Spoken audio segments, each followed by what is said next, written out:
Hey everyone, my name is River2 and welcome back to Reverse 1999 for another part, or part 3 of Chapter 8. I'm not going to say the full chapter name, but it's going to be Chapter 8 either way. So in the last video, we have finally gotten Vertin to a doctor, only for her doctor to get kidnapped by the dogs of the Brotherhood Apostles, only for them to get ambushed by old Duncan, tricked, and captured, or leave even. And then we reached the Veteran Senate residence to let Igor know, our allies in Xeno, or at least Admiral Igor, that Dr. Doris has been taken. And then, after for a while, we get to a little bit more bonding with Nandranala and Lopera. And it's also quite sad to say that we also learn the truth that apparently Arcana is still alive, even though she has turned into ash and was kept as a trophy inside a pyramid container containing her remains, that somehow she is alive. Not sure why. It just doesn't make sense to me. But then again, this is magic or arcane stuff that we're talking about here. And then only to have ourselves and our friend Ilya learned that apparently Igor has created a rebellion, or at least formed a rebellion against not just us, not just humanity, but everyone. So apparently they wanted to take not only the Brotherhood and mount us down, but us too, apparently. So he actually sends and asks for his personal soldiers, reinforcements, I guess children that he has orphaned and trained under. And apparently one of them hates humans. And so let's just say that Xeno loyalists and rebels, yeah, you know what the drill is. So we're here now in the Black Lamb, back at the residence, where I'm afraid Andronala might be in danger, as well as Vertin, because this psychopath here has her contract item, her seal. And who knows what he's going to make her do. So, with that out of the way, let's go ahead and start with this part here.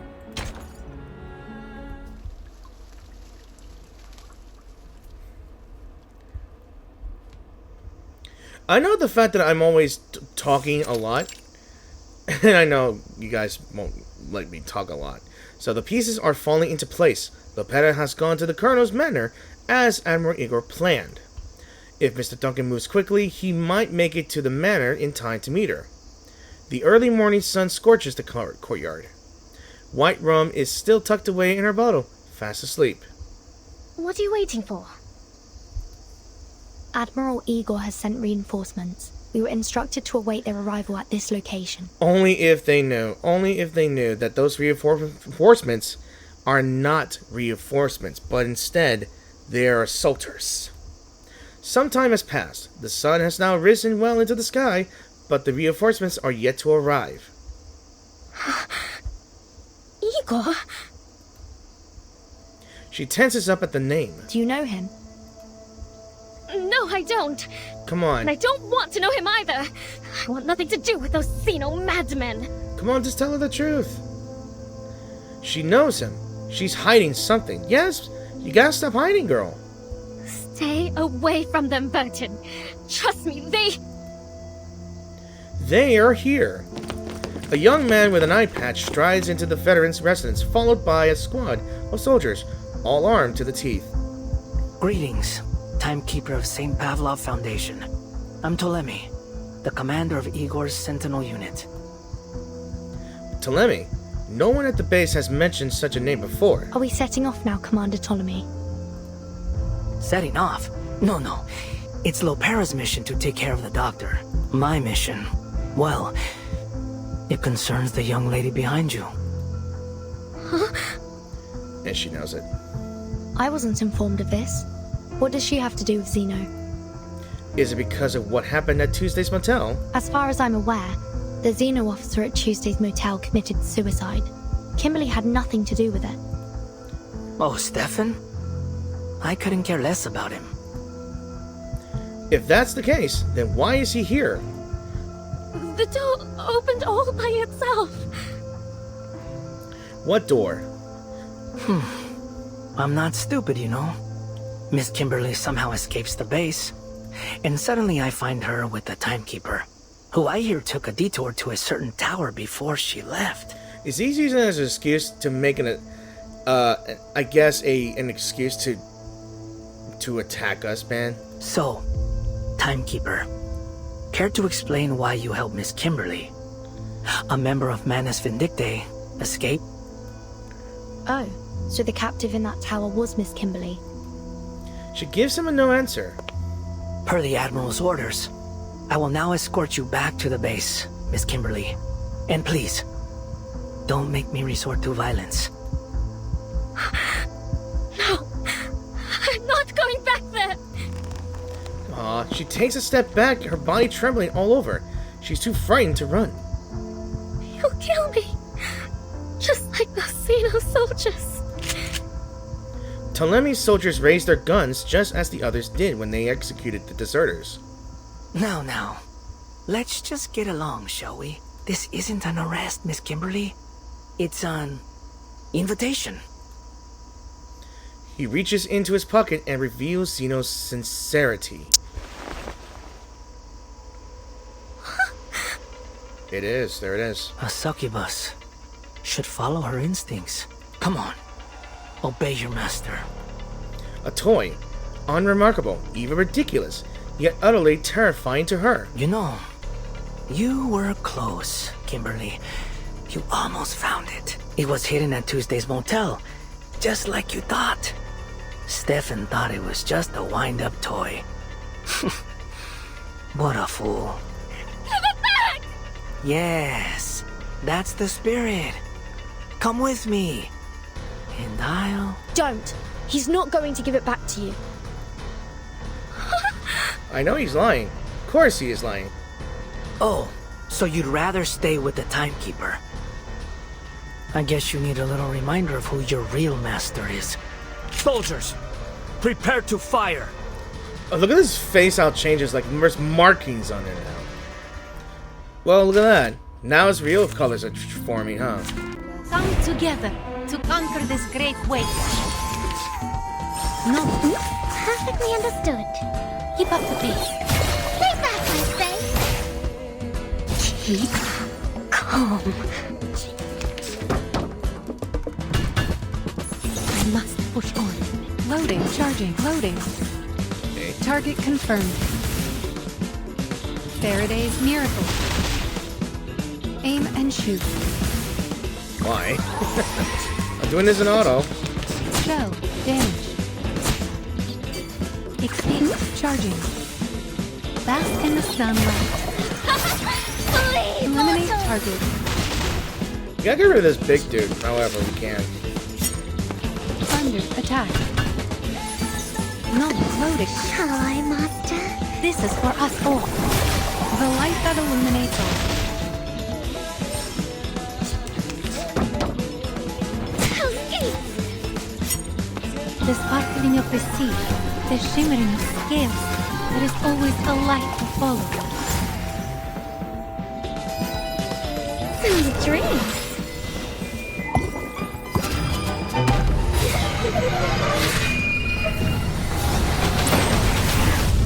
At least I get rid of two of them. And there we go. And now to return to my long-term mission. Okay, so all hell breaks loose now. Kimberly barely moves as she struggles against the command of the seal. Meanwhile, Ptolemy and his troops have taken control of the courtyard. Pick it up, Timekeeper. He tossed a pistol near her. I hold no grudge against you, and I'm not going to shoot an unarmed civilian. So he wants to make her armed, so he has an excuse to shoot her, huh? You are another bastard. Make your choice. Take the weapon and continue to fight, or surrender. If you do surrender, I'll guarantee your freedom. But Kimberly has to come with us. She picks up the pistol. That's my girl. I see. So you've chosen to fight. On your feet. Now then, Kimberly. Is he gonna make her do it? The officer gives a malicious grin. I don't like this guy already. And I can already tell from the trailer he's gonna die a very violent death. Kill her. You want me to kill Burton? Jeez. A command as malicious as the look on its face. She doesn't know what to do. But her bloodline allows her no choice. The seal takes effect, slowly compelling her to obey it. She's even tears. Come on. My patience has its limits. Yeah, you're gonna... I don't like you, my dude. Ptolemy races the wind-up toy like a lighthouse beacon in a storm. You will obey me.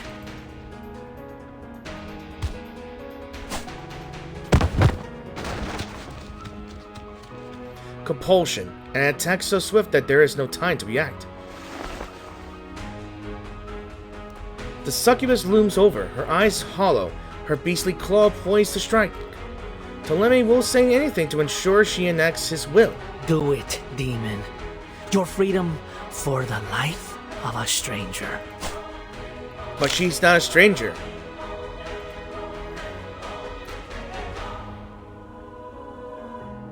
Yes, kill her. Prove your loyalty. Then I'll give you back your toy.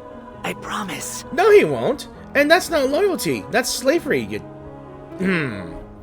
I hope you die violently. The succubus wraps her claws around her neck. Burton, I can't. The command has taken hold of her, but still she's wavering. You got this. Fight back. Meanwhile, Ptolemy, like a sadistic spectator in a coliseum, wills their struggle to go on. Raise your gun, Timekeeper. Gun. Yes, I have a gun. But breathing, strength, is all. Aim at her and pull the trigger. Why? This monster's going to kill you. You'll have to shoot her if you want to live. You're getting off on this, aren't you, dude? Sorry if it sounded inappropriate, but seriously. Ptolemy presses further, eager to get a show. He's really enjoying this.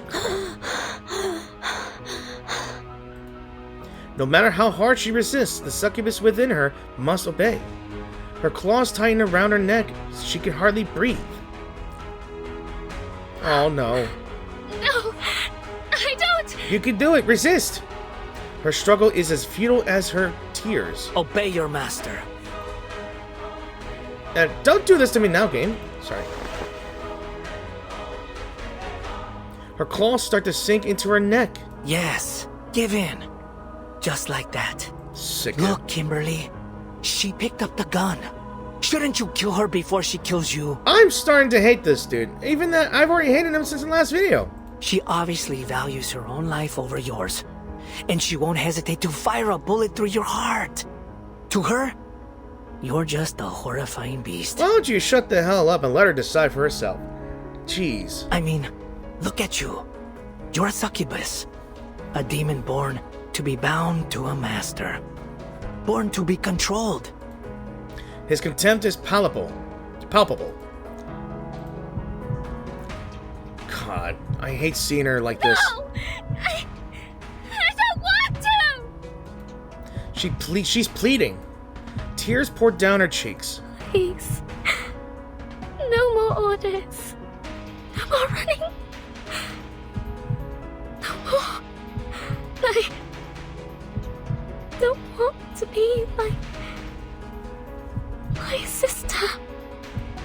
Hiding away for all those years, living no kind of life at all, only to be captured and executed. If that's what you want, then kill her.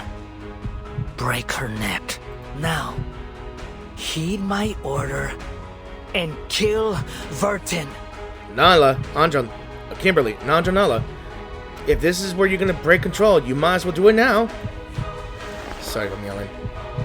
She does everything she can to resist the command, yet her body is compelled to follow. She raises a claw. It hangs in the air, like a butcher's knife ready to slice its meat. End your suffering with her death. Don't think. Just obey. Her grip tightens. The pistol. Get it. There's still a chance. Let go. Let go of her. She's sobbing. Nala.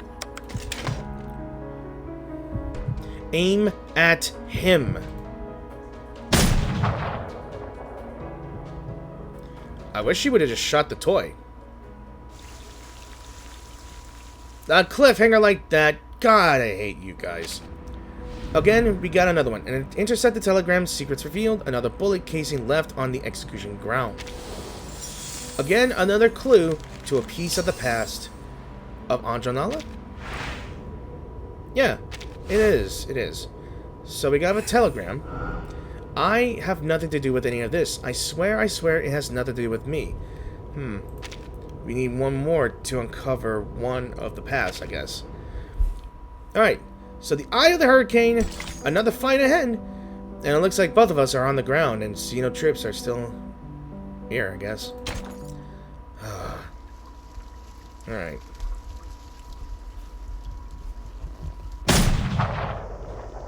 Written. The bullet flies from the barrel, trailing a long white streak through the air. I knew it! Yes! It pierces the wind-up toy into Lemmy's hand, the tool of Nala's subjugation. That thing that she had so desperately sought, so desperately run away from. It's destroyed. Yes! God damn, Burton, you are the best. Damn good shot. Its power is lost. Its controlling force vanquished by the bullet. How dare you! That's right, deserved. Dude, I can't believe she actually made that shot even though she was almost dead. Nala releases her throat. Oh boy. Ptolemy glares furiously at the broken wind-up toy, then shifts his gaze toward them. Looks like negotiations off the table, Timekeeper. I suppose I'll have to turn to violence. Soldiers, kill them all. Spare no one but Kimberly. I mean, you're the one who chose violence from the start, my dude. You were never gonna negotiate with the Timekeeper, ain't you? She's the only one the Admiral needs. Why, though? Nala looks over her shoulder at Ptolemy, her face twisted in rage, her bloody claw poised to strike. Get him! Get him, girl, blood. His blood, she craves it.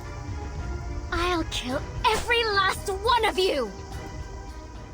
Indeed. And I just know who.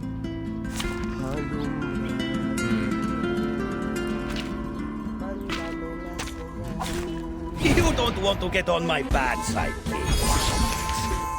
Alright, what is this? Pay attention to the what now? Keep up the pace. Hold on, What's hold a on. veteran without his gun? Feel Wait. this dark embrace. I didn't see that. Please, allow me. What did it say? Oh, we're to find Ptolemy, huh? Alright. Alright. Alright, let me see what events. Oh, wait. Alright, look at this. This explosive trap. After being detonated by an enemy temptation, all eyes take Genesis damage. Okay, so it looks like we have to pay attention to the this thing. That's probably going to be something bad, isn't it? Alright. I never get tired of this one. No, drives progress. Flee, mortals! Flash in the water. I wonder if I could just beat him, and he'll just like. Whoa. Okay, so whenever an enemy attacks, I have to get rid of the mine. I think. Low charging. Loading. Shall I, master? Barrage. Eliminate target. Target confirmed.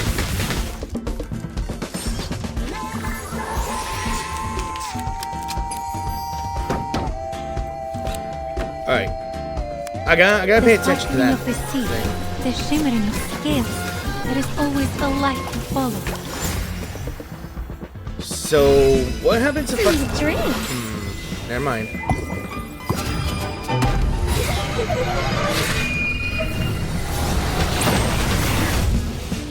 It's just you and me, buddy.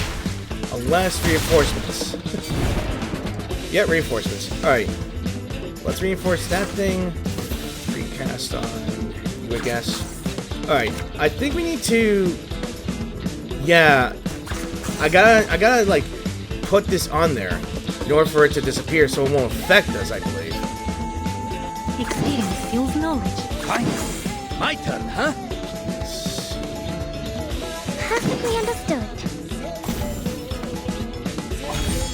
Yeah. Together, we are fearless. I had to be careful on that one. Do have a little faith in me, Master? Take that, bastard.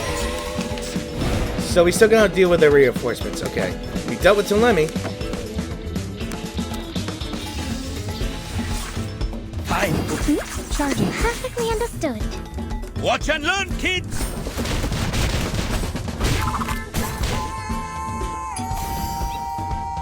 Stay back, I say. Faraday's miracle. Yeah.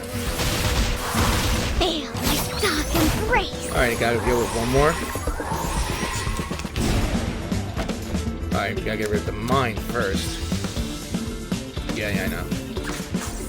Surface, not Hi, Master. I, Drobot, child of science.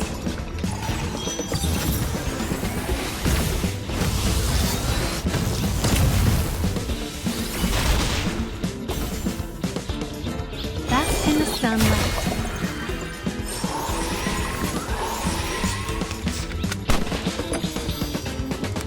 The sparkling of the sea, the shimmering of scales, there is always a light to follow.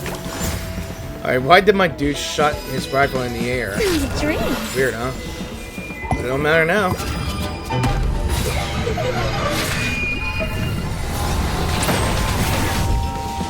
Oh, yeah. And now to return to my long-term mission. I am smiling happy right now. I am very happy. He got his ass whooped. And she gonna kill him bad. Is he running away? Hope he is. Damn. Visuals are going good. The battle quickly becomes a massacre. Damn it! What kind of monster is she? The one you tried to enslave? Hell no. Hell yeah. Arr! Yeah, you deserve that. Maintain formation and fall back. Keep firing. And he's not dead. I'm very upset. Come on, Kimberly.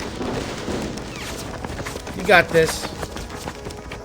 Telemi's troops are only equipped with standard military gear. No devices to capture Arcanists. No heavy firepower. Go to hell! Exactly, they deserve. They deserve that. Alright. Ho ho. Anger is pain, and she needs to release it. I mean, they'll pay for her tears in blood. I mean, she's been like this for a long time with that damnable toy to begin with. She was in fear for all these years. She kept running, and she was forced to do a lot of things whenever they do caught her with that toy, with that thing. But now it's destroyed. Hell yeah, she could vent. Hell yeah, I'm proud of that. She could release all that anger she felt all the years. All that pain and misery. Hell yeah, she's gonna take it on them in blood. And I'm actually honestly happy for her. She's totally insane! I mean, it's understandable. She's got the right to vent out. Yeah. Ain't no way y'all surviving. Kimberly grabs her rifle and smashes the stock into a fallen soldier's face. Why?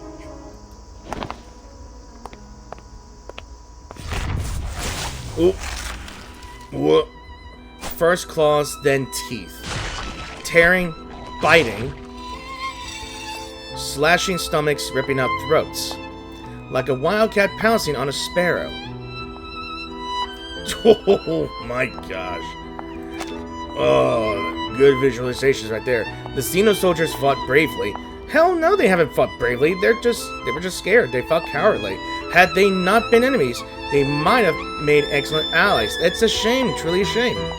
Their loyalty to each other outweighed their fear of the enemy. and they paid for it. Retreat! Oh, hell no, you're not gonna run away. A small trickle of blood runs down her cheek. She walks mercilessly through the courtyard of the veteran's residence, avenging all she has suffered. The enemy starts to retreat, or rather flee, with their dignity of a soldier.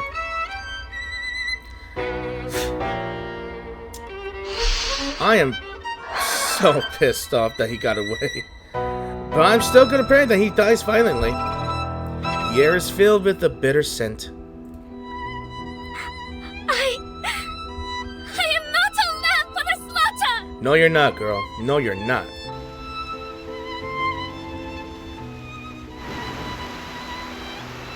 Burton, you're gonna have to hug her.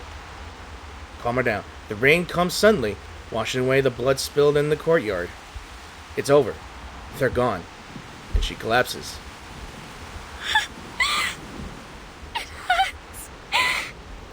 Oh,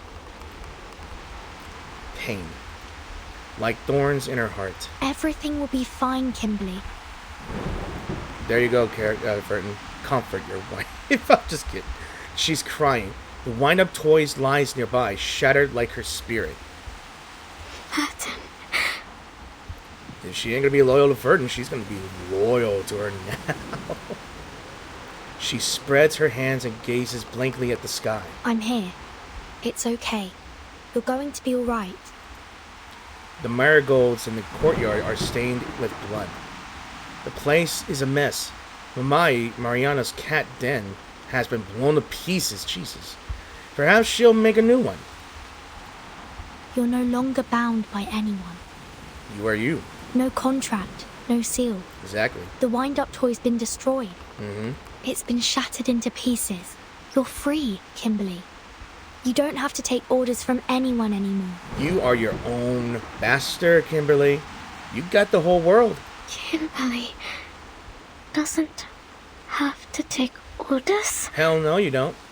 Nala doesn't have to take orders. No, you don't. You don't need to take orders no more.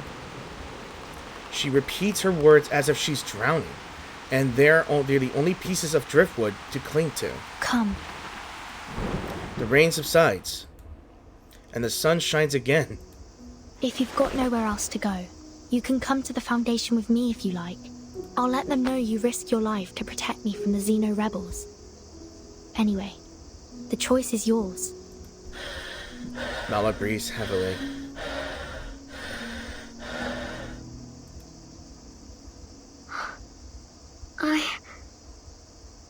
I can choose. Hell yeah, darling. You can choose. Her confusion matches her pain.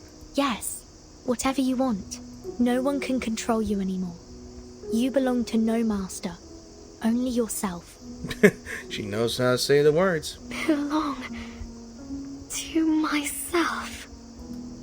She looks down. She's covered in blood, like a newborn baby. Do not put it like a phrase like that. I don't want to picture that. Like when my sister died. The first time I left home. Like when I fled to Sao Paulo during the war. Like the old days. That heartfelt home. You could be happy again. Real, yet distant memories. To her, it's as if those times had been rolled in the sweet nectar of happiness. For a moment, she almost forgets why she's been running all this time. Yes. No longer reliant on or under the control of anyone. Just think about who you are, what you want, and enjoy your new life, Nala, starting today. A familiar silhouette streaks across the sky. Capitan! There she is, Lilia! My girl. Lilia descends, bearing bad news. I mean, she can already see what we found out the bad news was. An ugly, wind-up figure. And nothing more. Yeah, that's all about Nala's here. Alright. So where is this recollection? Is it on the third one? Yeah. So we're going to unlock another story here. Feathers fall to the ground. The white goose in her arms is gone. Through the endless days and nights, her stomach growls constantly. Sometimes she mistakes okra stones for chunks of meat, nearly breaking her teeth on them. She licks the cuts in her mouth from the stones with sharp edges, the warm blood flowing into her stomach. Occasionally, she dreams of the mansion, but that was so long ago that she starts to doubt whether any of it was real or just a long dream. In the dream, she runs and jumps at her sister's banquet, tapping guests on the shoulder. They drink and toast to a bright future, but no one pays attention to her. Confused, she leaps onto the table. Still, no one notices her. She's lost the ability to distinguish her memories from fantasy, and nameless grievances ignite sparks of anger within her. She raises a torch, and the mansion in her dream burns away like dry leaves until ashes fill every corner of the dream world. Let me see. Her memories have become a collapsed ruin. Past faces shattered. Experiences peeling away like old paint. Impossible to piece together. Everything returns to dead silence. When she awakens from the dream, she's in a strange and empty place. It's terribly dull. Nowhere near as interesting as the banquet. She once tried to scratch words on the walls with her claws, like writing a diary. Still, she began to prefer life in this place, because her only chance to leave has been to carry out missions, of course. She hates missions. The blood always sticks to her claws and sullies her clothes. Out of curiosity, she once tasted blood. It was bitter as lettuce. Is it really bitter as lettuce? I mean, lettuce being bitter. And she hates lettuce more than anything. This is where she learned to sing, a song her sister taught her. She's forgotten too many of the words and has no idea what dragons and zippers have to do with each other. But still, she sings it often. Every time she does, she pictures wrinkled faces. She doesn't know why she thinks of them, but every time she does, water flows from her eyes. She tasted that water too, and it was even more bitter than lettuce. Her eyes, looking at the goose's feathers, are as empty as a deep well. And one of the toys says, when I saw so many identical toys on the shelves and in the cabinets, I swore I'd never go in there again, even if they were offering free candy. No, you shouldn't even accept that either way. So, the gamble. The loser is left with nothing and the winner takes all. So, okay, so is Lopera gonna find out what's going on then? I think so.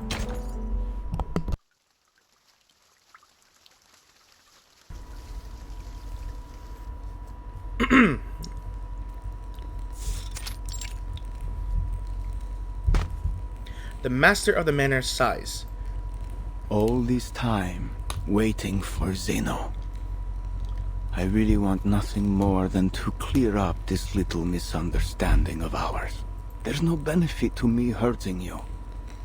I hope only to peacefully return you to your friends, and in return, receive mine. After all, this city and its false era will be washed away by this storm before long. Hang on. My wires is messing up again since I turned. I don't know what's going on. Those poor unbelievers. We were all once like them. Yet to realize that we are children bathed in the light of the divine. One day, they will turn from darkness to light. Just like our Xeno friends did not long ago. The apostates, however, they who have abandoned our faith, they must die. Heretics and oathbreakers, the most detestable of all. I'm still curious, you know, about who attacked the manor.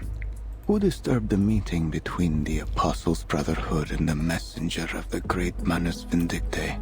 Who came here? He kicks a small stone at his feet. And took away my people. Is he torturing her? The potion has locked the blind doctor's throat. She cannot speak.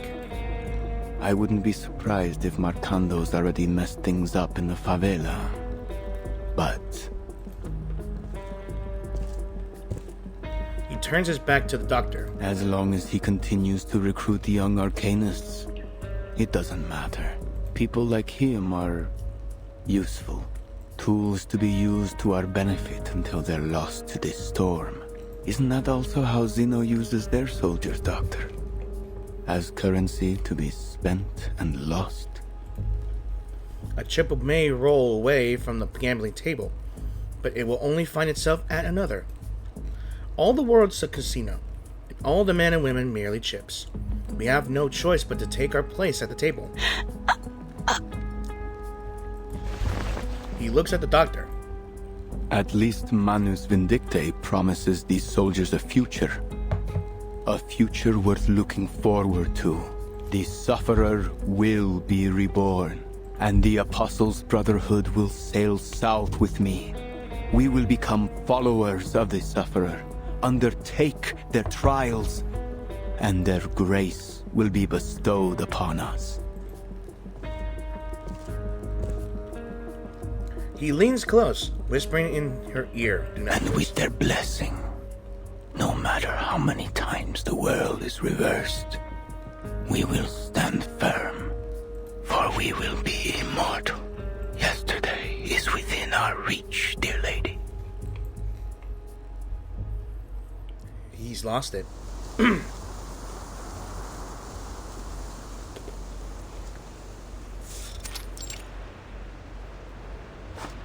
Lopera crouches in the bushes by the manor, observing the guards' movements. The place is surprisingly light on security. 7, maybe 8 guards.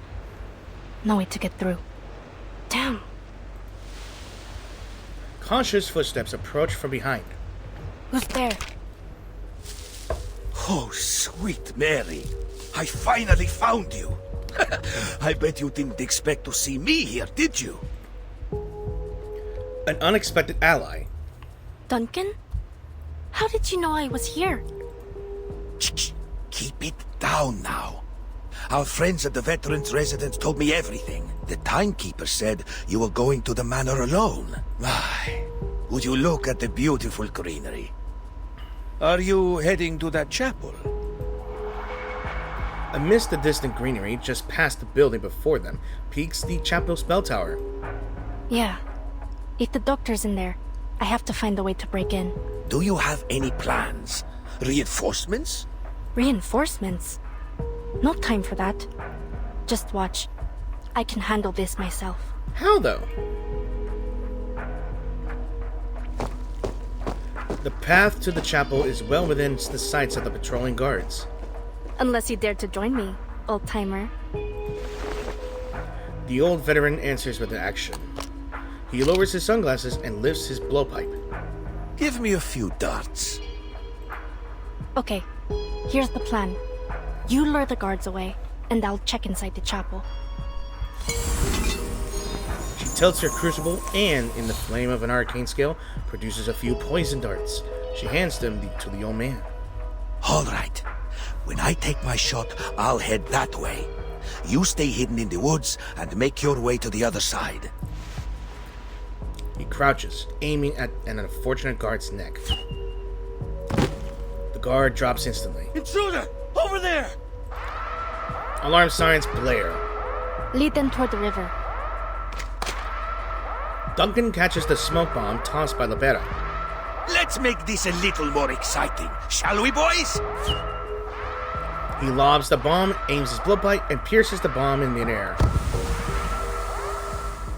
Nice shot. With the guards distracted, Lopera raises her guns and makes her way to the chapel.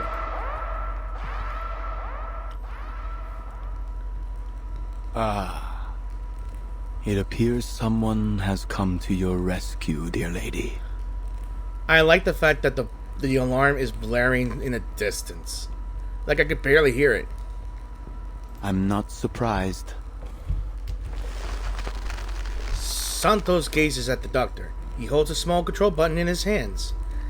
He has no qualms about reducing this place to a pile of rubble. He raked this place to blow, didn't he? Doctor! Her shout echoes through the halls of the chapel. Huh? It's you. The little gambler from the ship. I should have put a bullet in your skull back on that sheep. I'm afraid you're playing the wrong game now. Oh yeah?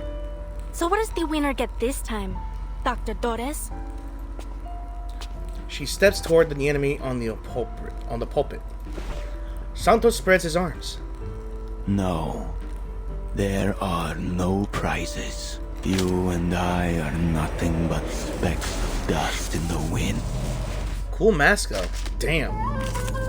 Alright, looks like we're gonna have the boss fight in our hands. So, defeat Santos, reborn in suffering. What a name. Whoa! You shapeshifted there? It was you, wasn't it? You came to this sacred place and attacked my people. Yeah, and I'm ready for round 2. And this time, you won't be leaving with your life. Fate has brought us together this day, just as it brought you victory in that bet. Show me what you got. Alright. Alright, so rewrite. My choice. Alright, let me take a look at you. Yeah, look at him. He looks like some sort of coyote. Does he not? Or bat? I'm not sure, but man, is he gonna be a problem? Maybe. Alright. Oh boy. I think I got Lopera's. Lopera's just right behind me, isn't she? Let's see. Experience fuels knowledge. Ready? Aim? Take that, my friend! Keep up the pace. Easy as pie. Give this a taste!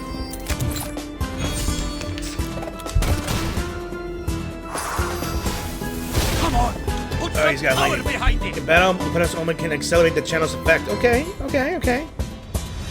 Knowledge Dunk strikes in progress. I've got some trouble brewing. It's Charging. Together, we are heroes. I never miss. Most of the time, anyway. Barrage.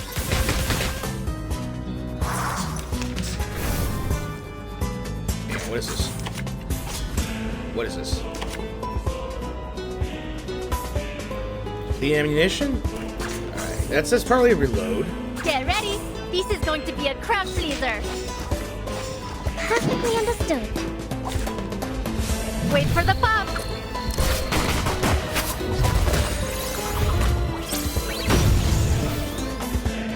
Do you have a little faith in me, Master? Alright, we're going invisible.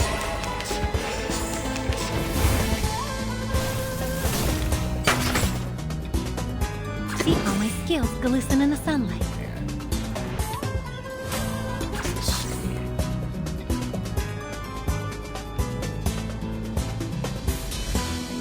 Alright, let me see if I can upgrade one like. I guess I want more of the better stuff. See how my skills glisten in the sunlight. I've got some trouble brewing.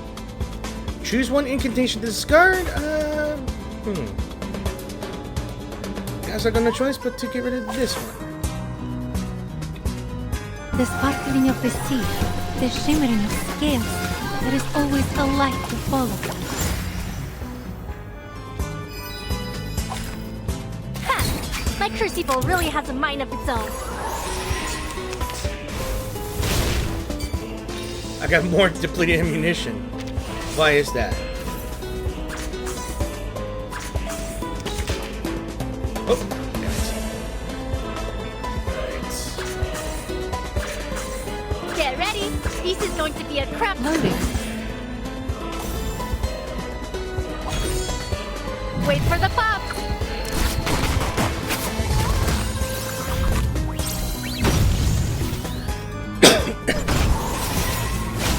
Nice. Target confirmed. Alright, we got to phase 2 now. Ooh, he's got a Shadow What is Man. that? Blood can only be paid in blood. The phantom behind Santos will gradually get stronger. Proceed with caution. I don't like that how it's going to be stronger than ever. Alright. I could target the phantom. Charlie. Maybe. I'm going to have to deal with this. Somehow. Ready? Aim. Aim and shoot. Stay put.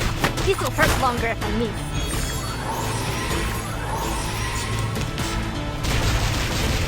Ay, chingada! Ay, ay, ay, okay. Okay. I need the heals fast. Experience skills no. Get ready. This is going to be Okay. a crowd Devote yourselves pleaser. to one another. It's probably going to be a problem. Wait for the pop.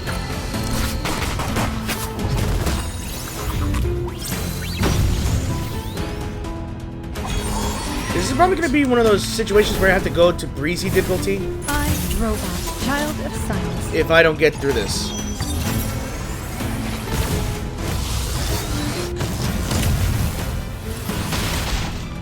Sweet dreams.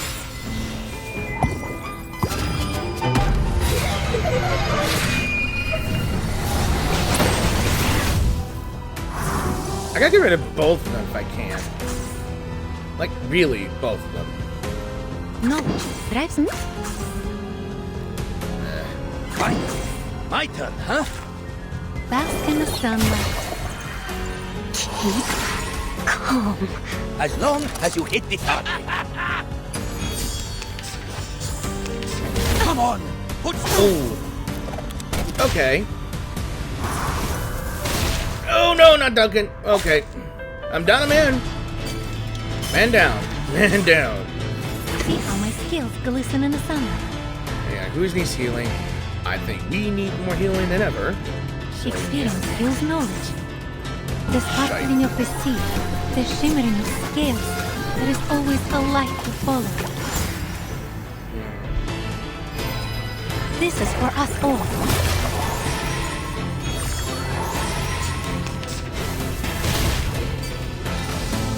Alright. Let's see. Actually, you know what? I'm gonna do this for Nala here. Right. Perfectly understood. Let's see. Knowledge I drives need progress. more abilities than flies. Feel my dark embrace. Devote yourselves to one another. I think I gotta get rid of him more, because the Phantom's gonna be distracting. Get ready. This is going to be a crowd pleaser. Ready? Aim. Wait for the pop. Alright, he's gonna prepare that attack. That's when I use her ultimate, I believe.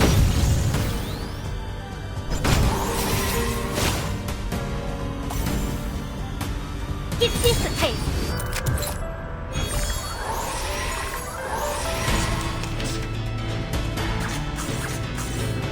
Unfortunately, I think I did.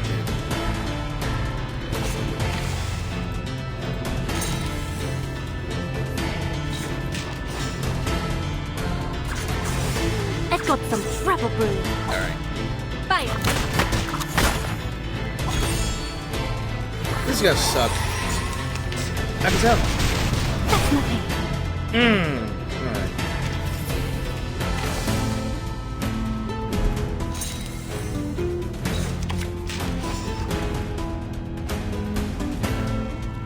When you heal. Experience fuels So knowledge. more. Loading.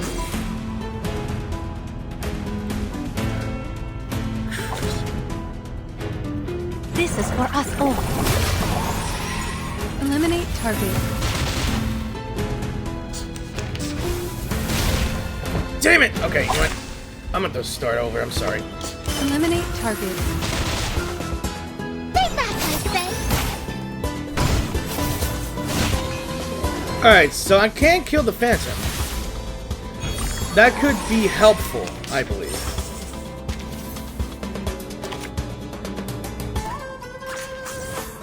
I've got some trouble brewing. No, finally. My turn, huh? I never miss. Most of the time, anyway. Keep up the pace. Handy little pliers.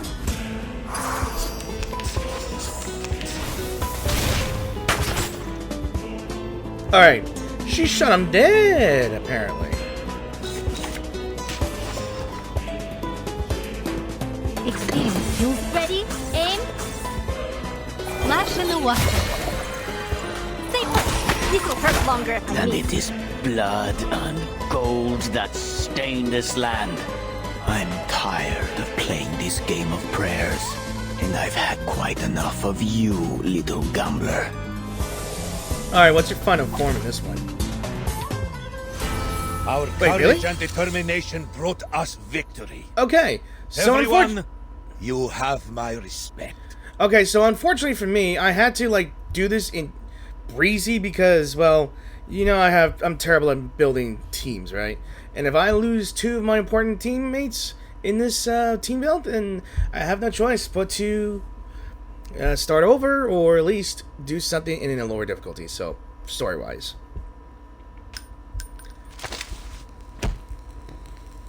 Guns emptied, Lopera drops her revolver and charges at her opponent with nothing but her fists. Looks like I win again.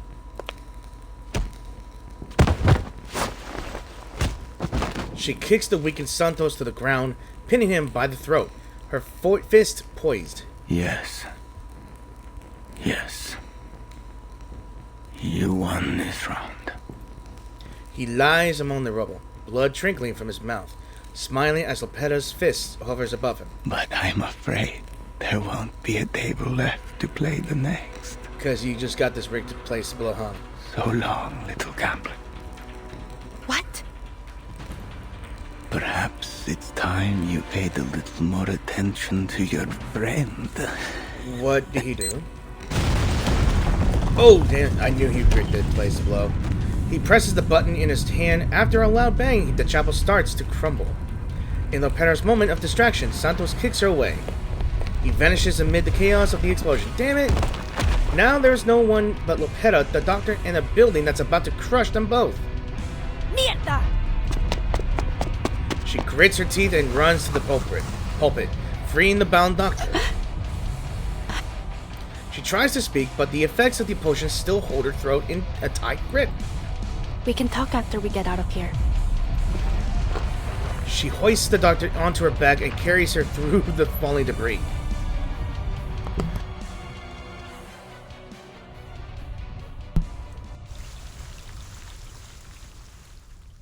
Alright, so we got two things to do here.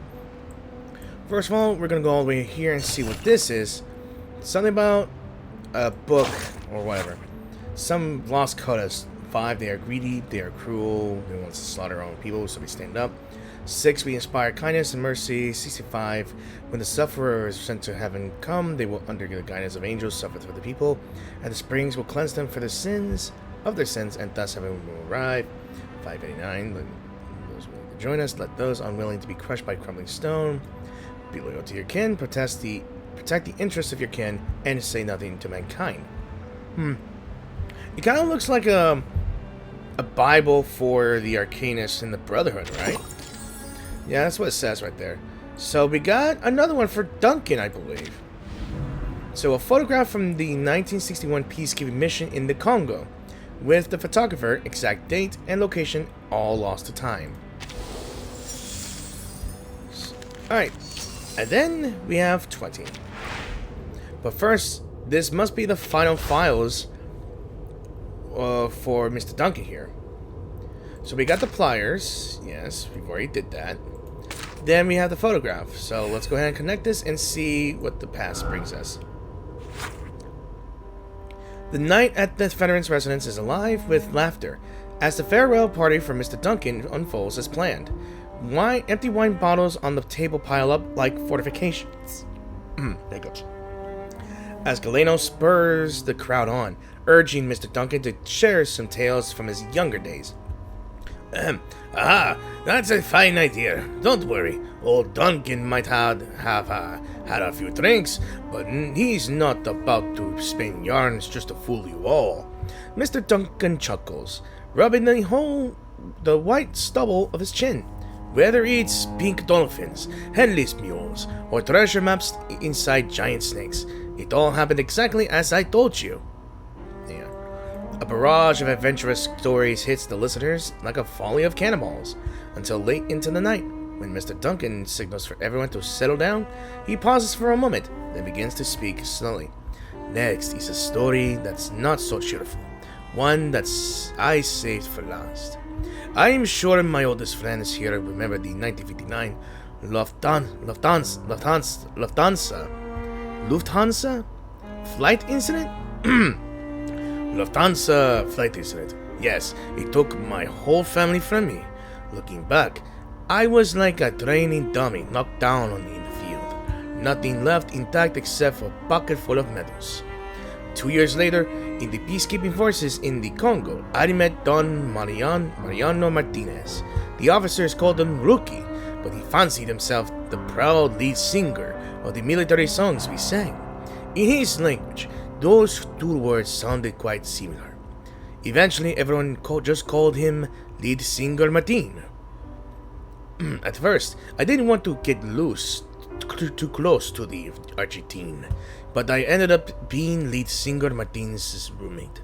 He was born with the gift of the gab. His thick lips were always flapping like wet palm leaves. Back then, I was still a young and foolishly thought I could quiet him down with nothing but my silent protest. But then gradually he wore me down and I became talkative myself. No explains. Once we got to know each other, we often argued about football, politics, and customs, but he always followed his officer's orders. Then our lead singer's voice was forever silenced. He sacrificed himself to protect the entire unit. That's another story. As I was sorting through his belongings, I learned he came from a wealthy family and left home in pursuit of a sense of honor. 2 years later, I discovered in an investigation that the daughter Martine entrusted to me was also a victim of Lufthansa Flight 502. Good heavens, that was the devil's joke, the kind no one could appreciate. Many years passed and the decorated scout retired, and was replaced by an old man wandering the favelas. Now I look back at that word, honor. It seemed more valuable than gold. For it, Martine and I gave up everything precious to us, and in the end, we will still relied on it to live. Like fine wine in a bottle, you always want another glass, and another, until you find yourself drunk and face down in the gutter. Now your old Duncan may be about to embark on the last journey of his life. Of course, it's no longer for those pretty honors, but to make good on what the kids always say. Got yourself some trouble? Go find old Duncan at the veteran's home. He'll sort it out for you. Yeah, and that is literally the last. Actually, pretty much, we completed everything here. We still got Lopera to find, but I think I may have missed out on a lot of things back here. Like, I know I always look back and see if I miss anything, but I don't, because it's not yet unlocked here and there. So on to part 20, Farewell Beta. Oh boy. Not sure if this is going to get me through, but oh boy.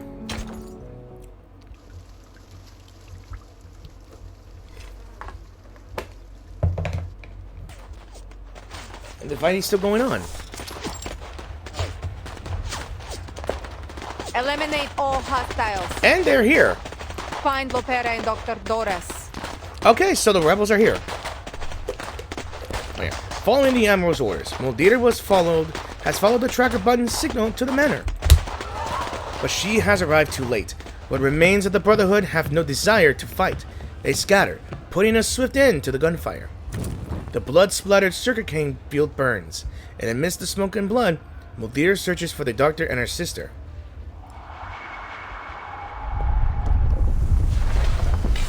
Just as the chapel collapses, Lopera makes it through the front door.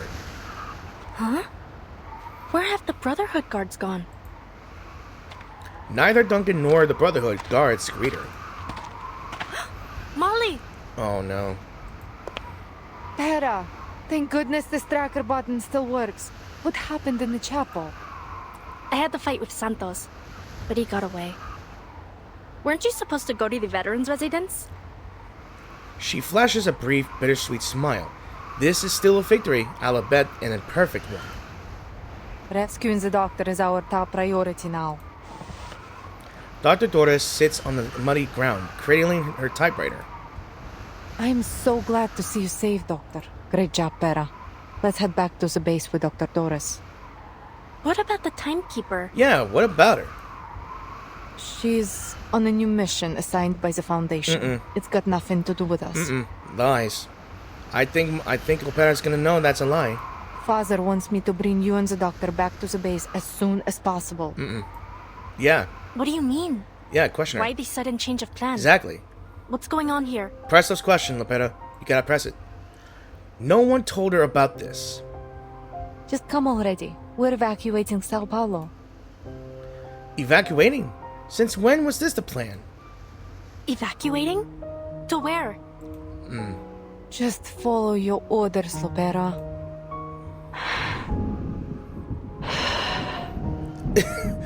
What great time in the storm here. The Admiral sent me to pick you up. Then why didn't he tell me any of this? I don't know. I'm sure he has his reasons. She's starting to slip, oh dear. In her hurry, she presents a reason her sister cannot argue with. Recognizing her hastiness, oh dear sighs. Fine. We're heading south, to Tierra del Fuego. They've made preparations for us. Come on, Pera. Come with us. You, me, Father, Talimay, everyone. We'll all be there. Everyone? Why didn't anyone tell me about this? Because... Pera, you can ask questions later. We don't have much time. I don't think she can care. Lopera knocks away her sister's extended hand, taking 2 steps back. That's right, you gotta be wary. No. Why are we going to Tierra del Fuego? Exactly, you gotta press those questions. Sorry. And why are we running out of time? Exactly. What are you planning to do? Oh, she's getting cautious, she knows something. Who's waiting for you in Tierra del Fuego? Oh, yeah, pulling out the pistols now. She grips the revolver on her side. She hesitates, fear and confusion flashing across her face. Her gun is safe. Her gun is reliable. As long as she holds it, she won't be hurt. She pulls it from its holster and slowly raises the barrel to her sister. With a final crash of thunder, rain starts to pour. What a freaking setting here. Who's behind all this? That jerk Ptolemy? Okay. I love her for being extremely suspicious, extremely cautious. She has my personality. No. Father gave these orders. Moldier unbuckles her holster, reaching for her own gun. And hopefully the internet still doesn't stop my recording, but still. Don't move! Come on, Lopera. Lower your gun. The handgun slips from its holster and falls to the ground. Moldier spreads her hands in a show of friendship, of sisterhood. Father needs the doctor. We need her. Bring her back to the base and come with us to Tierra del Fuego. Why? What are you going to do in Tierra del Fuego? This is the future. A future for all Arcanists. Father has embraced the preacher's promise. Now she knows that he turned traitor. Manus Vindicte. Oh, hell no. A betrayal she had never imagined. No. My family are not traitors. Not in the past, not now, not ever. A hunter never willingly becomes the prey she once pursued. Look, you don't have to do anything for them if you don't want to. She tries to explain, but she can't even look her sister in the eye. Just come with us. Come home. Home? That single word makes Lopera waver. Forgive me, Pera. Oh, don't you dare. She knocks her out, didn't she? Oh, at least we're gonna fight her. Alright. This is gonna be harsh. for her. Show me what you got. Really? A single? What's going on? What's Pa planning to do? What about you? Are you going to kill father and me? Like you did those traitors? Do not play the psychological with me, girl. Alright. Trying to figure out. Let's see. Go with this. Ready? Aim. Now. Fresh from the crucible.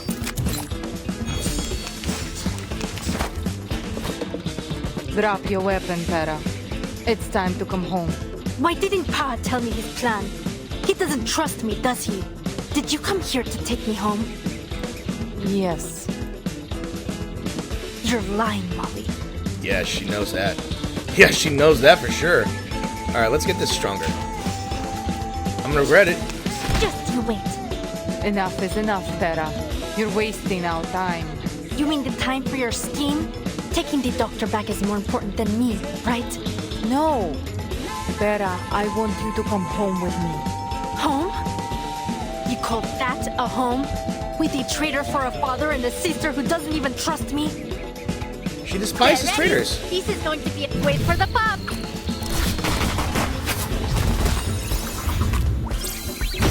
I feel like that was rigged somehow. Damn, she shot her dead. Alright. I've got some trouble brewing. Fire. Yeah, exactly. And now, to return to my long-term mission. That was short and sweet. I'm glad I pulled that charge here. Taking advantage of Lopera's moment of hesitation, Moldier launches an attack. As they wrestle, Lopera pulls the trigger, the bullet shooting into the sky and startling a flock of birds. Finally, Moldier wrestles the gun from Lopera's hand and knocks her to the ground. She lies there, winded and in pain. Pa. Why is he doing this? The pain is the least of her problems. She simply can't understand how things have ended up this way. For the good of us all, Pera. Consider your mission complete. I'll take over from here. Thank you for your service, Comrade Lopera. God. Several Xeno soldiers, returning from their sweep of the manor, arrive at the lieutenant's side. What's going on? I'll handle this. Take the blind lady and retreat. Make sure she's safe. God damn it. The doctor offers no resistance, weakly surrendering to the fate as she's taken once again. Moldier looks down at her fallen sister, her gaze cold. I am sorry it has to end this way. She raises her gun, aiming at her cherished sister. Farewell, Pera. God. Duncan, you better be here.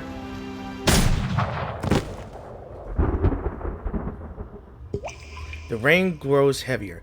Lopera's soaked body lies in the mud. Crap! Has something gone wrong?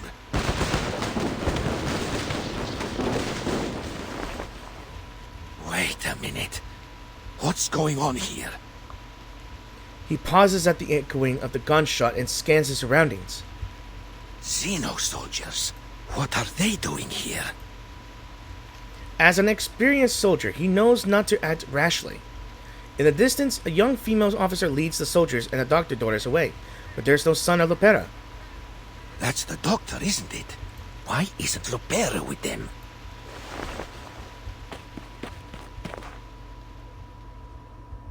Duncan cautiously makes his way to the chapel to search for her. The rain comes and goes. Tranquilizer bullet. Oh, so she didn't actually kill her. She just knocked her out. God. I see. God. I can't believe that. To know that your family your whole life that took you away from the worst family to a good one that you had purpose of, only to find out that they betrayed your expectations.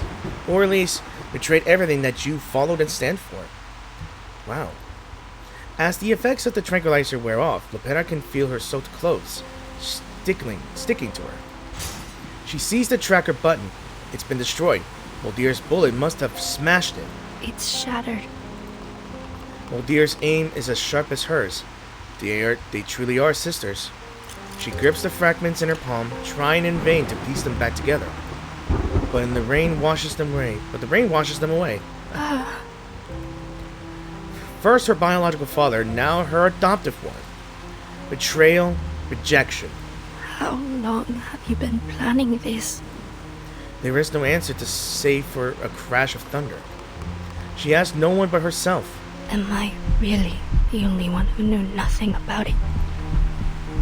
Did her siblings know? Did everyone else in her family know? Was I ever actually accepted into this family? The bitter thought burns in her chest like fire.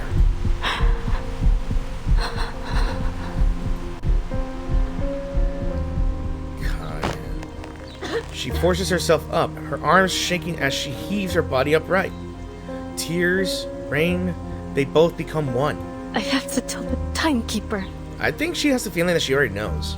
Mierda! She pounds the ground, splattering her fist with mud. From the shadows of the trees, a familiar figure emerges. It's Duncan. He's running over to her. Lopera! Finally, some good news. Duncan, you're okay. We have to hurt. She tries to stand, but her legs give away, and she collapses again. What happened? Why did your men leave you here all alone? He supports the weakened Lopera. She gives him a sad smile. Hurry back to the residence. It's Igor.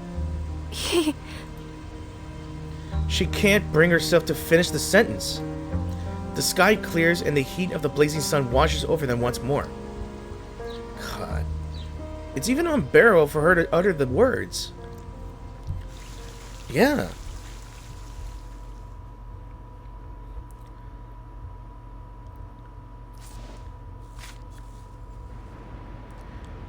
Oh, great. Looks like we got, finally, another clue of the past. A pair of long-barreled revolvers that once accompanied sisters through countless afternoons at the shooting range. Or rather, former sisters. Alright, let's unlock this mystery once again. To the second piece of the puzzle, I believe. This one of mine rarely won against the other one in training, even during our last session. Okay, so looks like we're back at the first veterans residence, onto 21 Ground Zero. And yeah, I guess everything just went down to crap now, you know. We've got this is all we got left for friends, I guess. Yeah, I can't believe that. I wonder how Galena's gonna react.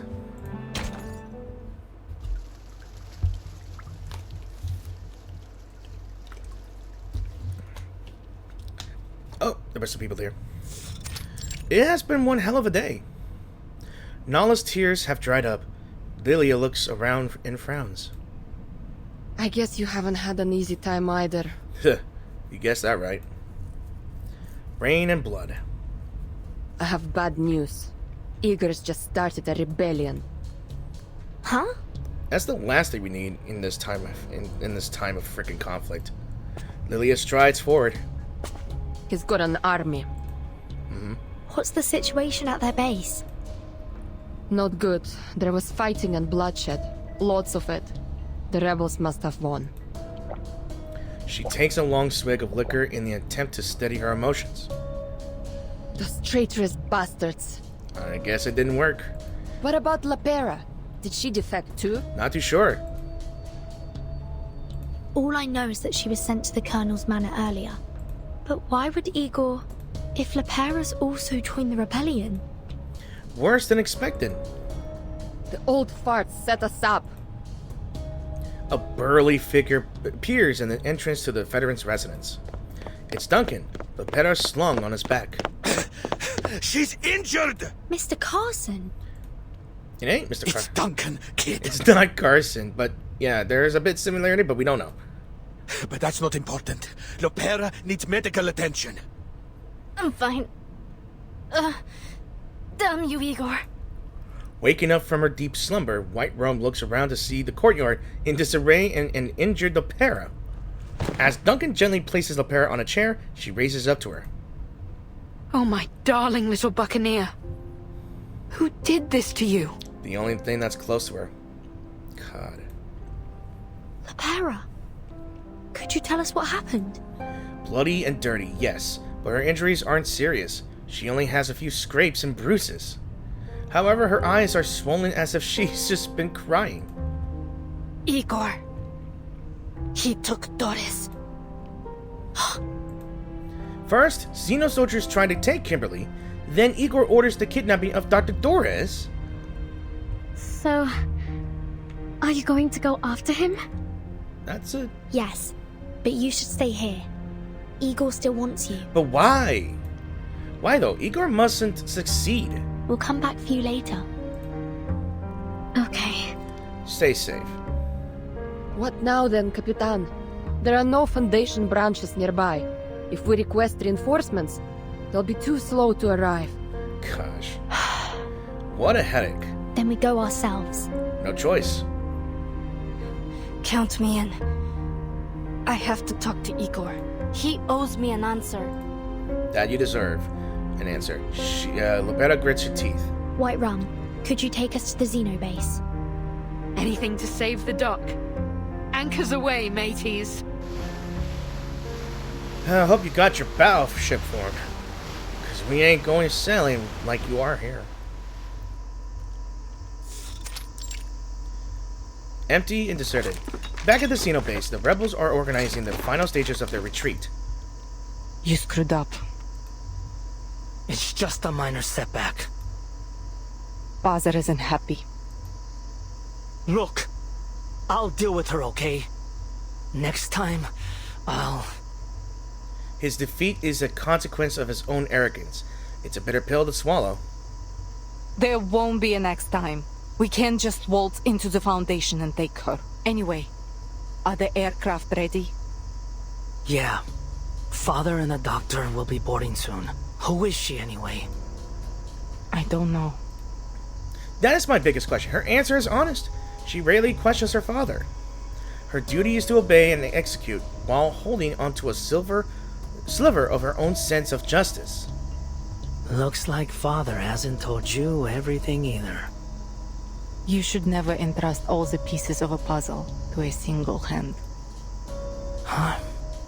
All this time with Father's made you quite enigmatic. There's a charm in mystery, you know. Around, soldiers are busy transporting supplies and burning sensitive documents in fires. Are you not coming with us on the helicopter? Someone has to stay behind and organize the retreat. You go ahead with Father. I'll join you later. God damn it. Sometimes I just don't understand you, mon dear. Oftentimes, I don't understand myself either. Perhaps that's why Father always keeps me close. Just get going. I'll take up the rear. The sound of gunfire echoes from outside the courtyard. But she pays it no mind, whether it's an international conflict or a counterattack from the Foundation. It doesn't matter. Ma'am, we're under attack! Don't get entangled with the enemy. Focus on the evacuation. How many hostiles are there? 3! And the sailboat! A sailboat? What is this? The age of exploration or something? One of them is flying some kind of aircraft. Oh, she's fast! 2 squads are currently engaged with her in Courtyard A2! We responded fast. So, you're just going to leave me here in San Paulo, huh? 2 rebels break through the defense line and rush over to her. Where's Igor? Her hands are bloody and the muzzle of her gun singed red from the repeated use of her arcane skill. No sign of the Emerald, only the unwelcome sight of her older brother. You've grown taller since we last met, dear little sister. There's a hint of malice in his voice. Whoa, whoa. Don't look at me like that. I don't care what you do. Come home or stay with the Timekeeper. I won't stop you. Get out of my face. Yeah, shoot his ass. Please, just shoot his ass. She raises her rifle. This scene looks all too familiar, time to execute another traitor. But someone steps in front of her. Don't tell me it's Muldeer. Molly. Really? Miss Muldeer. Seriously? It's unfortunate that we have to meet again under these circumstances. We've simply chosen different paths, Timekeeper. I suppose the next time I see you will be in Antarctica. Telemi, go join Father. I can handle this. Okay, if she says Antarctica, that kind of explains why the trailer for the next event or chapter might be on a freaking cruise ship. Okay. Her brother turns and leaves. God, you could have just shot her. Molly. Shot him. Could have just shot him Why? both. Yeah, why? The remaining soldiers gather around the lieutenant, their weapons raised. Forgive me. I can't let you pass. Jeez. Oldir issues a command to her remaining soldiers. Soldiers, take aim.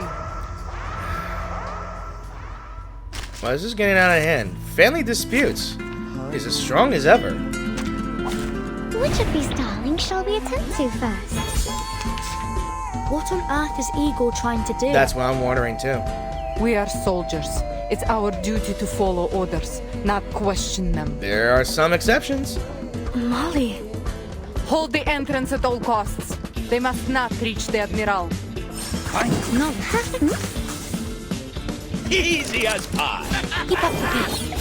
There, dark and great. Yeah, go after her ass. Keep calm. I look forward to punishing you. Loading, charging. Alright, let's go all at it. Just a gentle blow. Target confirmed. So she oh, hell no. So her counterattack just disarms my abilities if I use them. That's not really the best cool. you have to offer. Come on, put some power behind it. Perfect. Loading, charging. Only for a moment, yeah. To one another. Stay back, I say. Deserved, bitch. Sorry. Aim and shoot.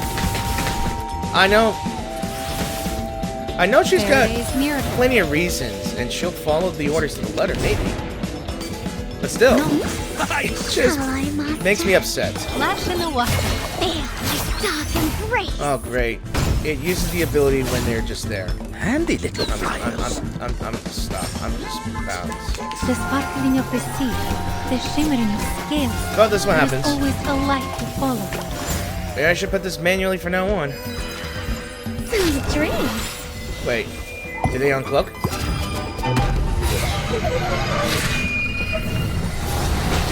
Yeah, they did uncloak, and they dead as hell. Although we come from different lands, Don't care. Sorry. The battle ends. No one of Moldir's soldiers has survived.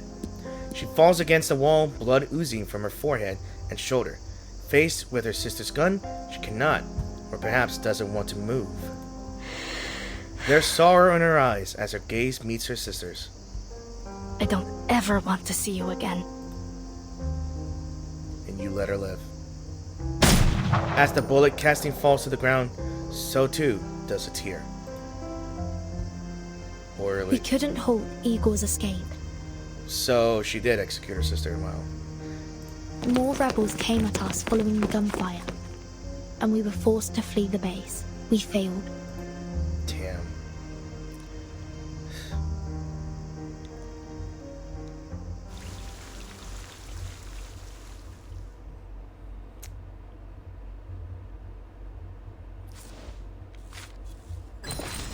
Right. So what's this one? Alright, what is this one? So footsteps were sound, red flash. Okay, this is not a drill. Okay. So again, the headquarters has informed all branches that the Brazilian branch has experienced another mutiny. Though specific details remain unclear, all branches are ordered, effective immediately, to recall all units and temporarily detain any personnel who have served in Brazil or were under the command of any officers from this Brazilian branch. These individuals are to remain in custody until a special agent from the headquarters arrives for inspection. No non-compliance will be treated as support for the traitors. The mastermind behind this mutiny remains unidentified. Okay, then these okay, so successful mutinies in the Brazilian branch in such a short time are a great dishonor for us and represent the most severe loss Zeno has suffered in recent years. However, we stand resilient in the face of this loss. All is still under control. No sacrifice will stop us from moving forward, and all traitors will pay the price for their actions. Only brigadier generals and above are permitted to view the following message. We all know what Igor has done, but now may not be the most opportune time to confront our former war comrade with anger and vengeance. Yeah, because there's a lot of important things going on here. And... oh? I see some familiar faces here. Sophia, isn't that Sophia? Oh, man.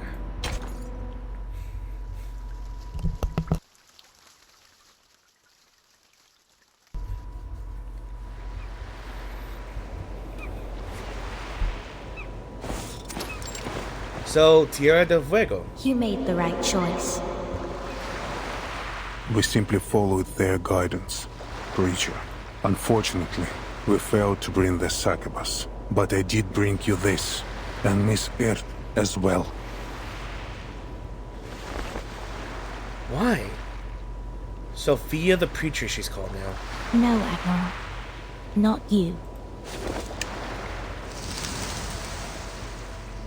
Us.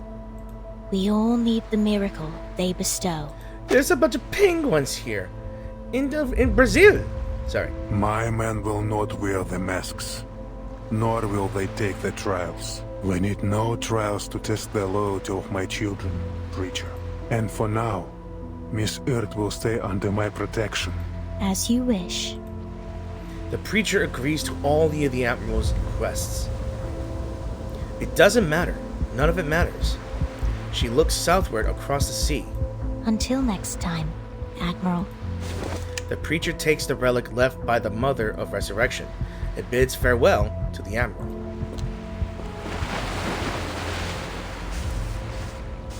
Father, I shot at Lopera. So she isn't dead. Shooting is one thing. Whether the bullet hits the heart or the ground is another. To the Admiral, however, it is unimportant. I have to be honest, Father. I don't fully agree with your decision. At least not on a personal level. You are entitled to your opinion, Lieutenant. But I don't need your approval. I understand. You only need my obedience. Precisely. Had you anticipated that Lopera wouldn't come with us? She is inconsequential. She helped us retrieve Earth from that Brotherhood farce. That's all I needed from her. Damn. But the Brotherhood... With all due respect, Admiral, I've heard they have connections with our friends at Manus Vindictae.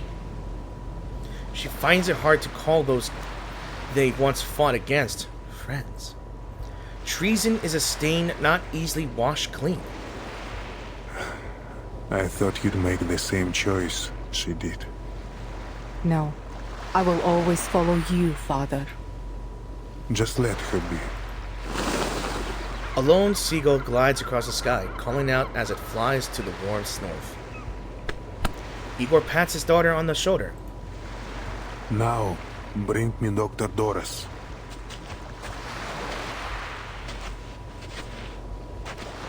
Father. She dutifully leads the doctor to her father and leaves the two alone. I don't know you, sir. You must have mistaken me for someone else.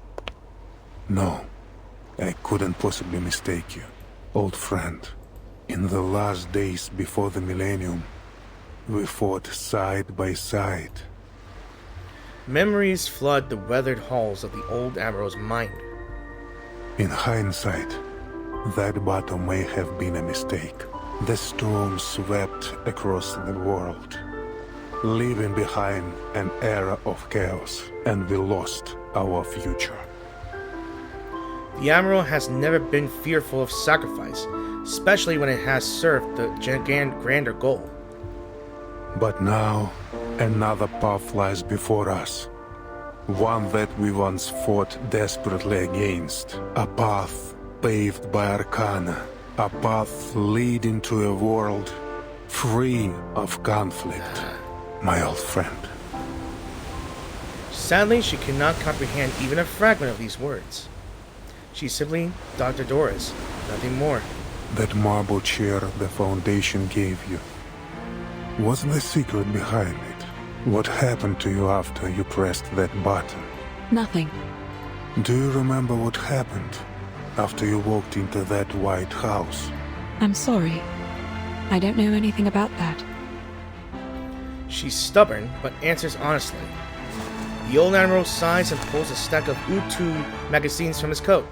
They were not from his own reading. My dear Miss Earth, your name continues to show up between the occurrences of the storm. I don't know what you've encountered, what you've experienced in all this time, but your very existence is about to change the fate of us all.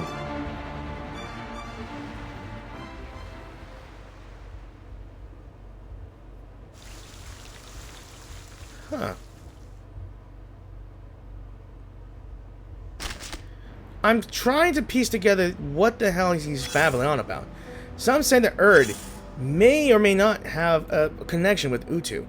I mean, she is a writer, Erd is, but she simply has made things in magazines during the storms, and somehow she survives. I don't know what. So let's listen to this real quick. I have some news you'll be happy to hear. I'll spare you 1 minute. Trust me, you'll wish you had more than a minute for this. It involves a mutual friend of ours, a long-lost acquaintance you've been searching for. Doctor, writer. She goes by many titles, just like you and I. Sadly, in her current state, her brain capacity is limited. It's just like after that fateful battle ended. Few survived to remember her awe-inspiring feats. Now, this kind-hearted doctor has become a crucial part of another wicked scheme, of which our dear Admiral is well aware. What does he know? An orchestra without a conductor can barely play a symphony. Recognizing that missing vital piece, the Admiral seized the opportunity without hesitation. Experience gives a veteran his scars, yes, but also a scrap of wisdom. He knew he should gain the upper hand in this one-sided gamble. Go on. Your minute's up. Time certainly does fly, doesn't it? Smart. I'll be back when there's a new development. Stay alive if you can. I'd like to keep reading reports for you. Alright, so what's our next deal is another mystery about a strangely shaped typewriter, the only weapon this doctor had in her battle with fate.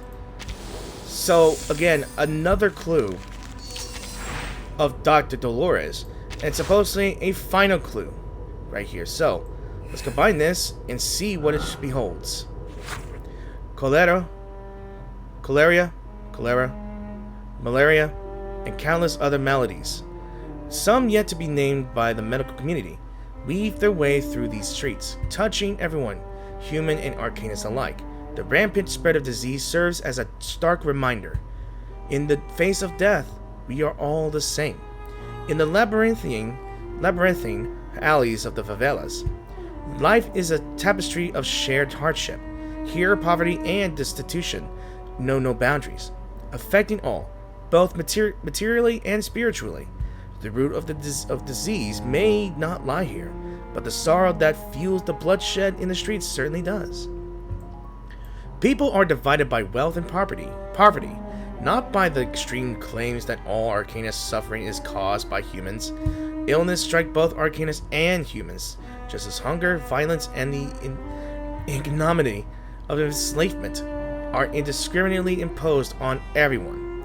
The authorities turn a blind eye to the spreading racial hatred, while the Apostles' Brotherhood fans the flames under the noses of the sleeping watchdogs, deepening this tragic divide to recruit followers. Gangs, like parasitic vines, thrive on the misfortunes of the favelas, waging endless turf wars, where crime is as common as breathing. Yet despite all this, the favelas are not the inferno people imagine. The residents of the favelas are both passionate and frugal, poor yet generous. They will share their meager food with you, thank you with crumpled cruzerios, if that's how you pronounce it, and genuine tears for saving their child. and yet they will draw a knife over the unsatisfactory price of a vioja. A person's death merely adds another silent corpse to the river, and sometimes even the deceased family remains indifferent. Retired Xeno soldiers conduct charity work here, seeking alternatives to gang life for the youth. Sports fields, the military, labor cooperatives. No matter what, this is a land full of vitality. Despite the spread of crime, like the ever-flowing river beside them, their lives continue. This hell-born ship still sails through the troubled waters of Sao Paulo's fate. As it did before I arrived here, and perhaps will continue to do so long after I leave. All of Latin America suffers because of its imbalanced wealth, and is torn apart by insatiable greed. One person's poverty is another's feast. Suffering nourishes happiness, like the two blank banks of a river, clearly divided. Dear reader, this is the land I currently inhabit, a friend from afar. And that is pretty much the completed clue of Dolores, or Erd. Not sure what her deal is, but they all have some sort of significance in each chapters. Not each chapter, but certainly where she's in. Okay, so part 23, the final curtain. It looks like we have moved on to looks like another foundation branch. So I assume that we have lost Admiral Igor got away, as we all know, and I only assume that we went back to the foundation to get a debrief. And in this situation, it's just gonna be hell, because, well, it's a massive stain on Xeno, and I'm guessing that trust is going to be lost with Xeno after the countless mutinies, and of course the important figure as well. Jeez.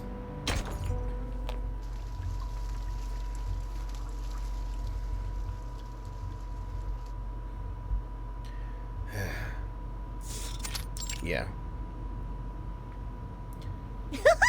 I never knew that so many people lived on the river. And of course, Sotheby, away from all this drama, is this energetic and exciting about everything. I saw them tie plastic bottles to planks to make a bridge.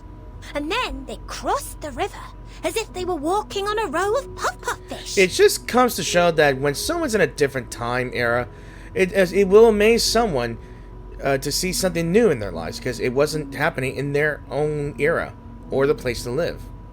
She is getting everything new. See the stars and sparkle in her eyes? She is that really excited about everything new. Sotheby's sheltered life has given her few chances to witness such the struggles of those on the verge of hunger. But ever since she came to this consciousness on the water's edge, that same question has lingered in her heart. She restrains herself from voicing it. Duncan's well known in the favela, and everyone keeps telling her, yes, that old man is Duncan from the veteran's residence. It's like she's trapped in some kind of dream. I know what you're thinking, little lady. But I am Duncan. My ID card, my military record, my medals. They all prove it. As for your friend, Mr. Carson, listen, I know it's hard, but at some point we have to move on. Thank you for the advice. It's just... Pardon me. The Foundation staff member gently pushes open the door. My apologies for interrupting. Miss Sotheby, I heard about what happened in the favela. Thanks to your efforts, Xeno has been able to recruit a new group of spirited youths. At least that's something. The staff member then turns to Mr. Duncan. Sotheby gives a proud nod. She's more than just a pretty dress. She did her very best to help her friends in the favela while the others were busy with their missions. Mr. Duncan, we need to record your information and cross-reference it with that of Mr. Carson, who was lost during the storm of 1929. It's bewildering, isn't it? How could there be another Mr. Carson? I mean, there's a thing about relationships. Or at least some other private lives, maybe. Genes, maybe? I don't know. 1929? Yeah, he should learn about this. A fervent ideal era filled with ambition, dreams, and madness. Please come with me, Mr. Duncan. It won't take long. After that, you'll need to initiate the procedures for your re-enlistment in the Xeno Arms Academy. While the said procedures are underway, the rehab center will take care of the injuries you sustained in Sao Paulo. Welcome back to our cause. Huh. Fugaria's work is never undone. There have been many cases like yours. Politicians, singers, the list goes on. The Foundation compared them to photos from the 90s. While their appearances had changed, they were undoubtedly the same person. These words leave Duncan feeling puzzled. This place is strange, and their language is even stranger. Hey, isn't that Lieutenant Lilia? Lilia is sauntering down the hallway, swigging on her flask. This is an alcohol-free zone, Lieutenant Lilia. Please try to follow the regulations. Oh, did I just wander into another dry zone? Great. So many rules and regulations. Oh, how boring. Has Lopera arrived? She's in her room right now. Wurtzen managed to secure her some rest time before her interrogation. Poor girl. Yeah, she's been through a lot this past few days. From seeing and fighting the only people that she considered family. God, man. Honestly, no one deserves to go through what she has. Yeah, I agree with you. It's even worse than being cooped up and buried in paperwork. That is also true. Clerical work is essential too. You silence. She gives an awkward smile at this mockery of her work. Lilia cheerfully pats her on the shoulder and turns back to Duncan. Well, good luck, Comrade Duncan. Don't forget to stretch your hand between signing papers. Oh. How much does he have to sign? She'd rather ride her Red 38 until her legs went numb than be stuck in an office all day. You also need to write a report, Lieutenant Lilia. Our executives are quite curious to know how you managed to escape the rebels' custody. Moldir, the woman in charge of the base, had one of her guards release me. Moldir's orders saved Lilia's life. You mean to say that Moldir, the lieutenant who's joined the rebellion, set you free? I think so. At least that's what the guard told me. Lieutenant Moldir asked me to help you. Take care. I'll be sure to make note of that. And of course, please specify this in your written report as well. This is very important, Lieutenant. If she's having doubts, then we may still have a chance to win back Igor's rebels. I don't know about that. Or at least some of them. I'd rather have some than try all of them. Let's see. Vice President Constantine makes a long overdue call with the Pax House. I almost forgot how I don't know how I should react to this one, because Constantine, she is a massive, I don't want to say the word, but you know what I'm talking about. But she is persistent. Or at least, I guess, strong believer. I don't know. Igor fooled us all with his rebellion. It's been confirmed that the Dr. Doras he took is none other than Ms. Erd. The motives behind his actions, however, are still unclear. While only a small number of the Xeno soldiers chose to join his rebellion, I believe it is necessary to urge the Xeno Arms Academy to strengthen the discipline of their members. She removes a white chess piece from the board in front of her. No need to worry about that. Xeno will handle it themselves. If that's your judgment, then I have no objections. On a separate note, Moth, our mole planted within Manus Vindictae, has sent us some new information. Oh, new character? The Manus are sending supplies, personnel, and weapons in huge numbers to the south. It appears our suspicions were correct. Manus Vindictae is preparing a ritual to draw forth another storm. The location of Jerry Wilson provided by Miss Lucy confirms that the Manus are moving toward Antarctica. Additionally, it's now clear that some of the arcanist organizations, including the Apostles' Brotherhood, have been assisting the Manus through criminal activities such as smuggling and human trafficking. She advances the black pawn on the chessboard. All very valuable information. How's the Timekeeper doing? She's stable.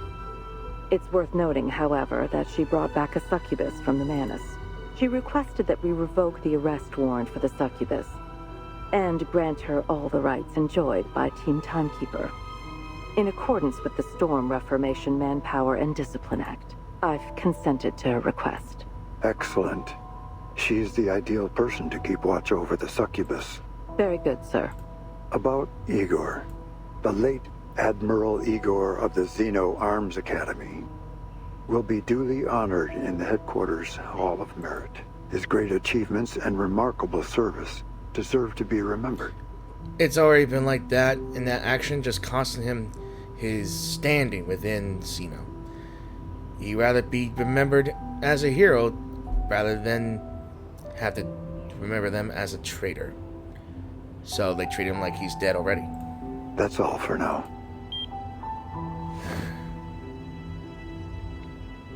The Admiral's betrayal has already cast a lasting shadow over the optimistic 90s. But the news that, even after losing their leader, the Manus are gathering once again is even more worrying. Bert.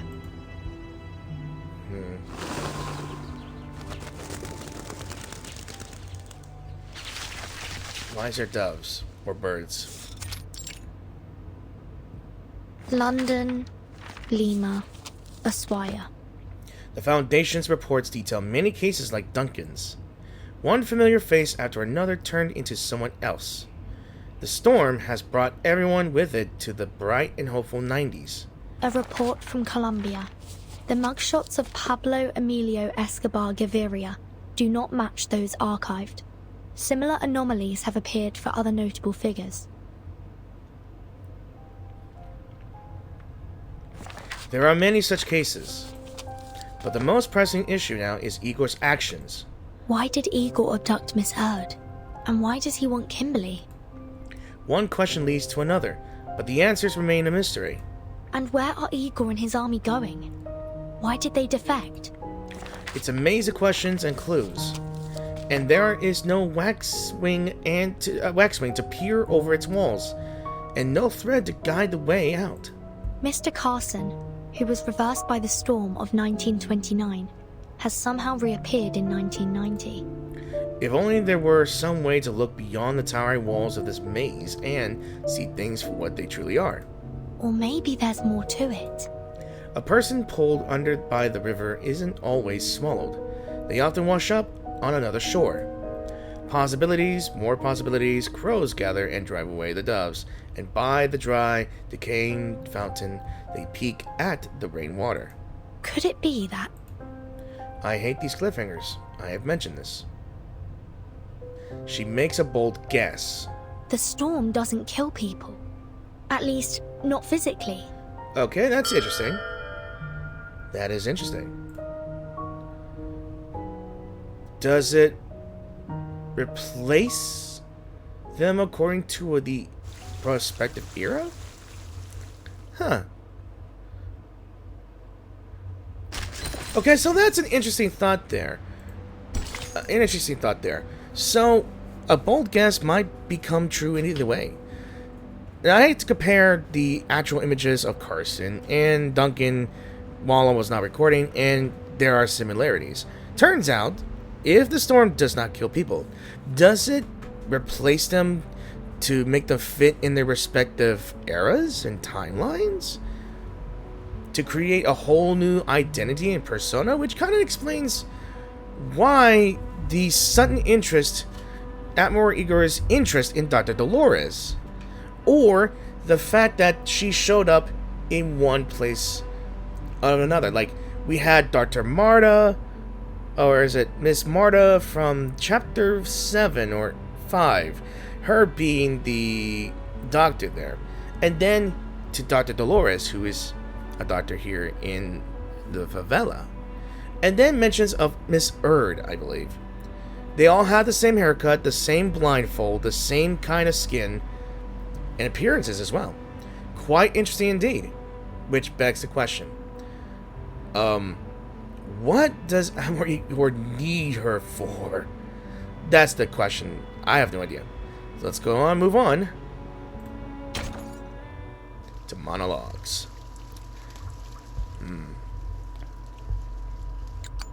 Lopera picks up her gun and loads the bullets one by one.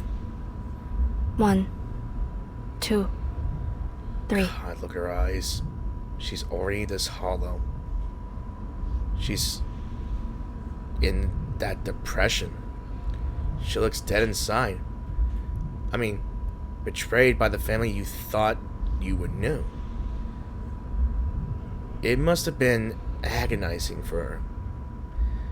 Yeah, I can't really deny that, or can't really know that. There are no enemies, no targets, no opponents. She has never raised her gun so aimlessly before. She's lost, like a hunter in the wilderness with no place to go and no home to return to. She must be at the firing range. Shots on target. Like a machine, huh? 3 bullets a shot, but they leave only one hole. 1, 2, 3. God, she needs a hug. She needs someone. A friend, maybe. Empty shells fall. Bullets are loaded. 1, 2, 3. She's already starting to break.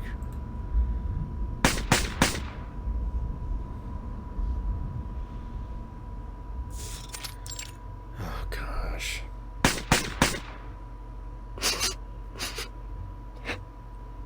Let it out. It's okay to cry.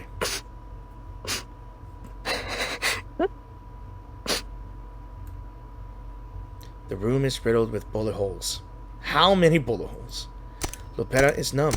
She mechanically pulls the trigger. The gun doesn't respond. Lies. Deception. Betrayal. She loses her grip and the revolver falls to the floor. You planned to kick me out. Right from the very beginning, didn't you? A plan that never included her. Or did you never even trust me in the first place? Was this all some kind of game to you? Molly? Oh, man, she's gonna hate her. Wow. She's lost. Lost and alone. Nothing but herself and the hollow sound of the wind blowing through the window. She drops to the floor and curls up against the wall. God damn. She needs a friend right now. Why? And she needs answers. At the same crossroads, She needs a friend. when the warm days grow cold, And comfort. leaves are falling down to the ground. She has a lovely voice. Fire can't burn down. I passed into ashes by now.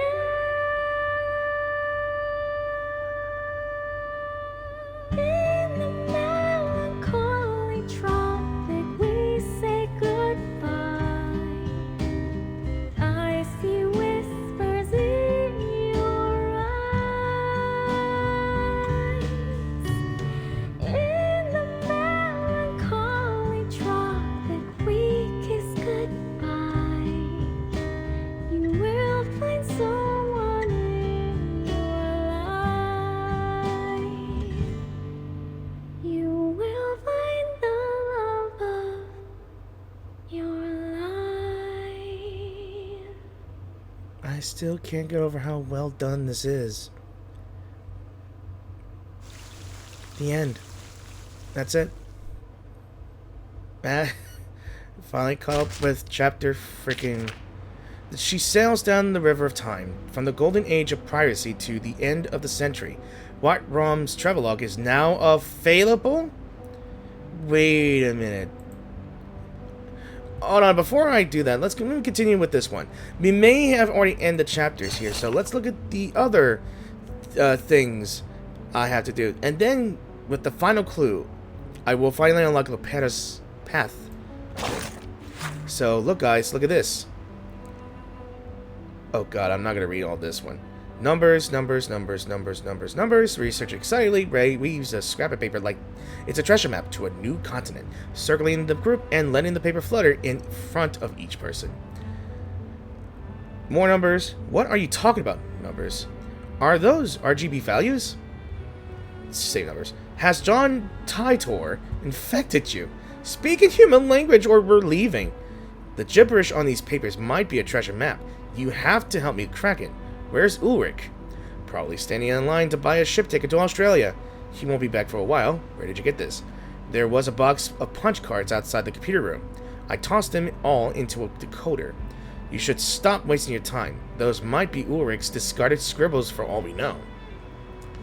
Jesus Christ. What the hell's going on? But look at this.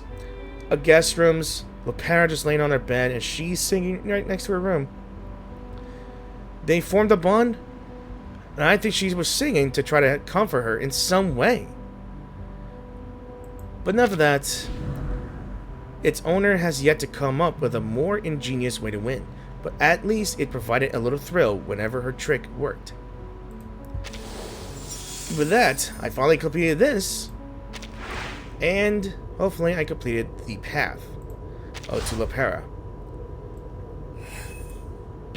Paths of Memory. I got that achievement, so... God, no. Oh, this hurts worse. Oh, 01:32 a.m. The old geezers at the veterans' residence always talk about scars, medals, and sleepless nights. Now that my battles are over, those nights have finally caught up with me. First, it was my biological father, then Pa, and today, it's Sis. Every night there's a ghost that won't leave me be. No, she's no longer Sis. What should I call her? Igor's lackey? Or the rebels' watchdog? Forget it. It doesn't matter. Let's just call her by her name. Muldir. Uttering those familiar yet strange syllables one at a time, a question pops into my mind, making me shiver. Next time we meet, will you pull the trigger? Mierda, don't ask me that. When did I become so weak and useless? When did I start depending on people? When did I start calling a stranger sis? I don't know. 2:27 a.m. This black and white checkered room always reminds me of chess. Every time I lost to Molly, Ptolemy would laugh at me for lacking a tactical mind. The funny thing is, I never thought of them as my brother and sister back then. Then came field training. My competitive streak got me a nasty cut. Molly shoved the scared soldiers aside and cradled my head in her lap. It was the hottest day of the year in Sao Paulo. The ground and air were scorching and warm. Moist drops hit my cheeks. Between the shouts for a medic, I caught a hint of panic in her voice. After that, I saw Molly differently. Turns out the tough, reliable adjutant had a soft side too. Wait, was that sweat dripping on my cheeks back then? 4:18 a.m. Molly said she was afraid of the cold, so on those rare cold nights in Sao Paulo, there were always someone else in my bed. She liked to call me an unquenchable crucible, and I liked to joke about tossing her long hair into the fire to make a piñata. Back then, we were like real sisters. I nearly believed we were a normal family. I know I sleep like a pig. In the middle of the night, I'd find her curled up in the corner while I hogged a blanket. I know she didn't hate the cold as much as she claimed. She just... In the end, we were never normal sisters, and we could never enjoy a normal life. Now I've lost my identity and my siblings. I'm just Lopera. But who is Lopera anyway? 5:33 a.m. The unfamiliar sound of birds outside the window means I finally experienced my first sleepless night. Go ahead, chirp away. I envy you simple creatures. At least you have a nest to return to after catching your worms. In 27 minutes, the dormitory door will be pushed open after 3 knocks, and Molly will find a way to drag me to the morning's training drill. Something warm and moist fell from my eye. It was something I rarely got to experience, at least as far as I can remember. No, it was just something I brought about by sleepiness. Sister, next time we meet, maybe I will pull the trigger. This really hurts, in all honesty. And like I said, all the challenges and fragments have been completed. We all now know that each story is what brought them to this thing. And officially, I have finally caught up with the recent content. Now, I know that there's going to be a ninth chapter, and it's going to be in the works. But I may think there will be an event that will try to close in onto the event as well. Like how it did in San Francisco. Where it is to be. Let me check out White Rum's travelogue real quick. So I'm not sure if I can get a reward on that one. So let me see. Okay, so apparently I can get White Rum for free. To be honest, I thought I would never get White Rum because when I recently started on chapter 8 on this game, I thought I may have missed my chances. But I think it'd be a permanent event. So probably in the next video, I might just do a walkthrough of White Rum's travelogue. I'm not sure if it's going to be like stories and all. And jeez, Lopera is definitely going to be changed as well. She's not going to be this naive who believes in family now. I think she only has a friend. Maybe. I don't know. Will Lopera be okay? Shoot, I don't know. Yeah, I don't think Kakan is going to be okay as well. I've seen the stories. It's just really sad with Isolde and Kakanya and now Lopera. Well, if things can get from worse, then from what I can tell from the community that I've looked into and see what there might be in chapter 9. All I can say is the next 2 characters are going to be very interesting. So, that's all I got for today. So, thank you all for watching this video, and I really hope you enjoyed this video. If you did enjoy this video, please give this video a like, dislike. Any comments will be helpful. What did you think about the story so far? What did you think about the entirety of chapter 8? Would you support Lopera in her time of need? Would you be that emotional rock? Would you think that Anjonala would be that rock as well? She needs a friend. I know that for sure. Anyway, just getting sidetracked. And if you guys are new to the channel, be sure to click the subscribe button to support my channel. It'd be greatly appreciated, and it would do me a very, very, very awesome time to check out my channel, check out my videos. And if you are interested in my ramblings, my narrations, my gameplay in general, I don't often play gacha games or most of the time. Sure, I'll play some Warframe. Sure, I'll play some games that are on my console. But if I have to stream it, I'm going to be trying to stream it on YouTube from now on. Because Twitch ain't helping me for nothing. Well, I don't know, sure, to be honest. Anyway, that was a hell of a chapter. One hell of a story. And a beautiful song to boot as well. So, as always, thank you so much for watching. And I will see you guys in the new video. And hopefully, in the new event that is around the corner. Peace out. Have a good day. Have a good night. Goodbye.